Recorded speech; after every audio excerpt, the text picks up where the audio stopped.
उसने फिर सच्चाई पता करेगा।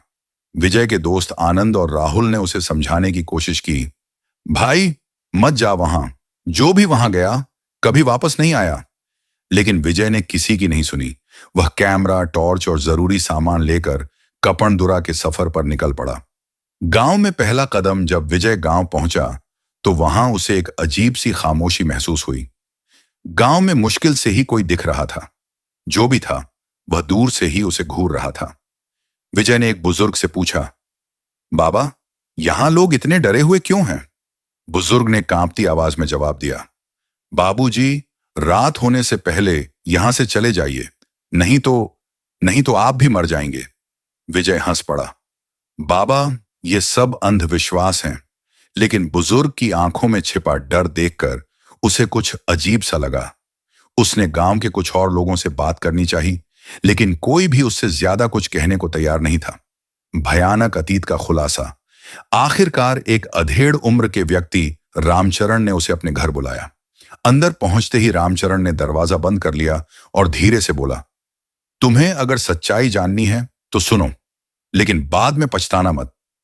रामचरण ने जो कहानी सुनाई वह रूह कंपा देने वाली थी। 200 साल पहले कपणदुरा एक समृद्ध गांव था। वहां एक जमींदार भैरव सिंह का राज चलता था, लेकिन वह बेहद निर्दयी और क्रूर था। उसकी नजर गांव की औरतों पर थी। जो उसके खिलाफ बोलता उसे मौत के घाट उतार दिया जाता।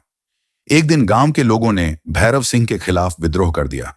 उन्होंने उसे और उसके सैनिकों को जिंदा जला दिया। लेकिन मरने से पहले भैरव सिंह ने गांव को श्राप दे दिया, मेरी आत्मा इस गांव में हमेशा भटकेगी। जो भी यहां रहेगा उसे मैं मौत की नींद सुला दूंगा। उस दिन के बाद से ही गांव में अजीब घटनाएं होने लगीं। रात में चीखें सुनाई देती, लोग गायब होने लगे और जो बचते वे पागल हो जाते। भैरव सिंह की वापसी। विजय को इस कहानी पर यकीन नहीं हुआ। उसने फैसला किया कि वह रात में गांव में ही रुकेगा और सच का पता लगाएगा। जैसे ही रात हुई, गांव के सारे लोग अपने घरों में बंद हो गए। चारों ओर सन्नाटा छा गया। विजय ने अपना कैमरा चालू किया और गांव के सुनसान रास्तों पर निकल पड़ा। अचानक उसे दूर से किसी के रोने की आवाज आई। उसने कैमरे की फ्लैशलाइट ऑन की और उस दिशा में बढ़ा।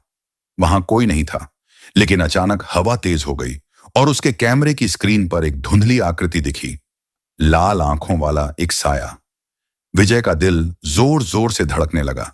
वह पीछे हटने लगा, लेकिन तभी कोई ठंडी सांस उसके कानों के पास महसूस हुई। तू भी मरेगा।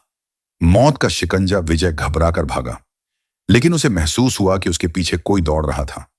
उसने पलटकर देखा तो सामने भैरव सिंह की आत्मा खड़ी थी। लंबा कद, जलता हुआ चेहरा और खून से सना शरीर। विजय की आंखें फटी की फटी रह गईं। वह जितना तेज भाग सकता था उतना भागा, लेकिन गांव की गलियां उसे भटकाने लगीं। उसने एक घर का दरवाजा खटखटाया, कोई है? प्लीज दरवाजा खोलो। लेकिन कोई नहीं आया। तभी उसके पीछे तेज कदमों की आवाज आई। उसने पीछे मुड़कर देखा। भैरव सिंह की आत्मा हवा में तैरती हुई उसकी ओर बढ़ रही थी। रक्त रंजित अंत विजय समझ गया कि वह फंस चुका है। उसके पास कोई रास्ता नहीं बचा था। भैरव सिंह ने अपनी लंबी उंगलियां उसकी गर्दन पर कस दी। विजय ने चीखने की कोशिश की, लेकिन उसकी आवाज बंद हो गई। उसे महसूस हुआ कि उसका दम घुट रहा है। उसकी आत्मा शरीर से बाहर खींची जा रही है। आखिरी चीज जो उसने देखी वह थी भैरव सिंह की लाल आंखें और उसकी डरावनी हंसी। सुबह होते ही गांव वालों ने विजय का शव देखा। उसकी आंखें फटी हुई थीं और शरीर ठंडा पड़ चुका था। रामचरण ने धीरे से कहा, मैंने कहा था यह गांव श्रापित है। यहां जो भी आता है मर जाता है। समाप्त।